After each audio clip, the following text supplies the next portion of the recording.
Welcome to the Republic of India. Thanks for visiting the People's Republic of Bangladesh. দর্শক নিশ্চয়ই বুঝতে পেরেছেন আমাদের অবস্থানটি হচ্ছে ভারত বাংলাদেশের 0 পয়েন্ট এলাকাতে। এইটা হচ্ছে বাংলাদেশের সবচেয়ে বড় স্থলবন্দর বেনাপোল। কলকাতা 85 কিলোমিটার হলেও দিল্লি কিন্তু অনেক দূর। ভারতীয় সীমান্তরক্ষী বিএসএফ কিন্তু বেশ তৎপর, কারণ বাংলাদেশ থেকে মালবাহী পণ্যবাহী যে সকল ট্রাকগুলো এখানে যাবে তারা তাদের চেকিং এবং তাদের নিরাপত্তাজনিত সকল কার্যক্রম শেষ করেই কিন্তু তারা অভ্যন্তরে প্রবেশ করতে দিবে। তদ্রূপ বাংলাদেশ থেকেও সীমান্তের অতন্দ্র প্রহরী বিজিবি আমাদের অহংকার, ওনারা কিন্তু এই পণ্যবাহী ট্রাকগুলো এই পাশ থেকে চেকিং করে নিরাপত্তাজনিত সকল কার্যক্রম শেষ করে কিন্তু ওই পারে ভারতের কাছে ট্রান্সফার করেন। দেখতে পাচ্ছেন কার্গো ইয়ার্ড, বেনাপোল স্থলবন্দর।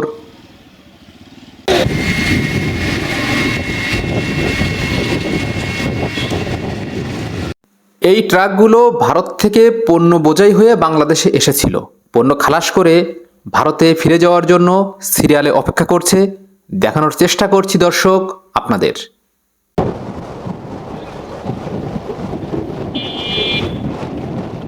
আন্তর্জাতিক প্যাসেঞ্জার টার্মিনাল।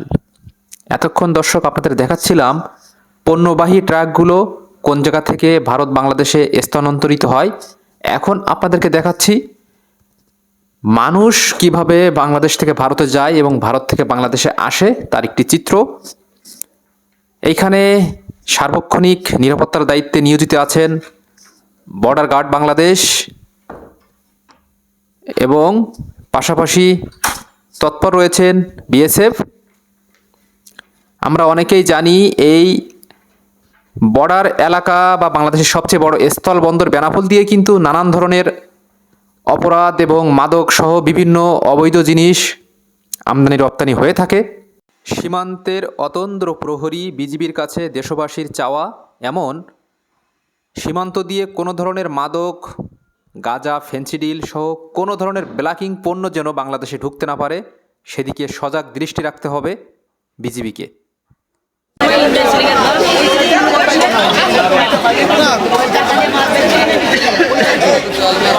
দর্শক আপনারা দেখতে পাচ্ছেন বিশ্বকবি এবং জাতীয় কবির যে ছবি দুইটি স্থাপিত রয়েছে, এইটাই বাংলাদেশের শেষ সীমানা।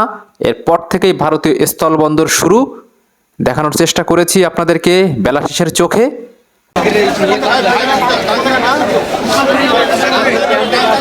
এতক্ষণ দর্শক বেনাপোল নিয়ে কথা বলছিলাম, কিন্তু এই বেনাপোল বর্ডারে বা বেনাপোল বন্দরে আমি কি করে যাব? আপনাকে যেতে হলে এই রোড হয়ে আপনাকে যেতে হবে এবং যাওয়ার পথে রাস্তার দুই পাশে বৃহৎ বৃহৎ শিরীষ গাছ আপনার চোখে পড়বে।